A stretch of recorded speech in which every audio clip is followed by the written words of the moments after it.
Hi! Hello! అందరికీ నమస్తే. నేను మీ ఇందు. అందరూ బాగున్నారని అయితే ఆశిస్తున్నాను. ఏంటండి అసలు మనల్ని వర్షం వదిలేనే లేదు.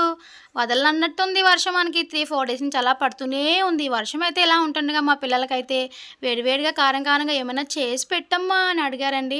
పిల్లలు అలా అడగగానే నాకైతే ఏదో ఒకటి చేసి పెట్టాలబ్బా అనిపించింది. ఇంట్లో చూడగానే బొబ్బరి పప్పు అయితే కనిపించింది.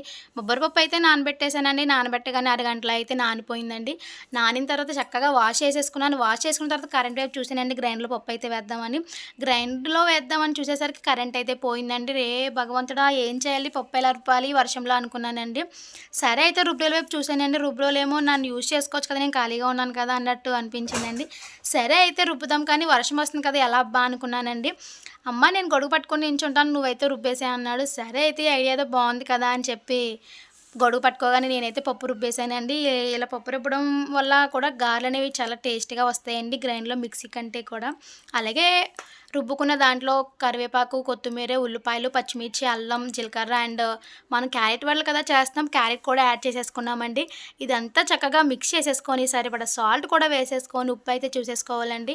ఇప్పుడైతే పొయ్యి మీద ప్యాన్ పెట్టి ప్యాన్‌లో ఆయిలేసి ఆయిల్ మరిగిన తర్వాత చక్కగా వడలు వేసేసుకోవాలండి. వడలైతే వేడివేడిగా కారం కారంగా ఉన్నాయండి. తింటా ఉంటే నిజంగా టేస్టే వేరండి.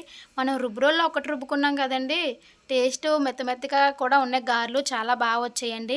గ్రైండ్‌లో కూడా బానే వస్తాయి కానీ మనం కష్టపడి రుబ్బింది కదండీ పప్పు అనేది ఇంకా టేస్ట్ అదిరిపోయిందండి గారెలైతే.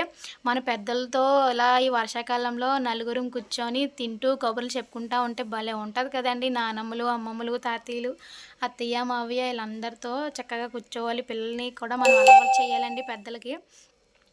గారెలైతే వేగిపోయాయండి చకచకగాన. వేగిపోయిన గారెలనైతే తీసేస్తున్నాను. మీరు మీ ఇంట్లో స్నాక్స్ చేస్తూ ఉంటారు కదా! ఏం స్నాక్స్ చేస్తున్నారనేది కామెంట్ చేయండి. ఎవరో ఒకరు ఏదో స్నాక్స్ చేసుకుంటారులెండి. గారెలని, బజ్జీలని, పునుగులని, పకోడీ అని. అంతే కదా! ఏదో ఒకటి చేస్తా ఉంటారు కదా!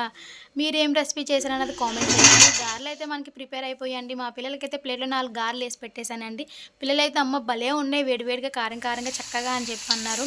స్పైసీగా కూడా ఉన్నాయంటండి. భలే నచ్చేసాయంట గారెలైతే పిల్లలకి. మీకు కూడా కావాలంటే మా ఇంటికి వచ్చేయండి వేడివేడిగా చేసి పెట్టేస్తాను. ఆ గారెల పిండితోనే పునుకుల్లో కూడా ట్రై చేశానండి. ఆ పునుకులు కూడా చాలా బాగున్నాయండి. గారెలు వేరే టేస్ట్, పునుకులు వేరే టేస్ట్ వచ్చేసాయండి. మనకి మొత్తానికి గారెలు, పునుకులు అయితే రెడీ అయిపోయాయండి చూడండి. మీకు కావాలంటే మా ఇంటికి వచ్చేయండి ప్లీజ్. నా ఛానల్‌ని సబ్స్క్రైబ్ చేయండి, లైక్ చేయండి. మా ఇంటి పక్కన ఉన్న గంగమ్మ తల్లి చూడండి ఎలా పరుగులెడుతుందో. ప్లీజ్ మర్చిపోకండి. కామెంట్ చేయండి. అలాగే షేర్ కూడా చేయండి.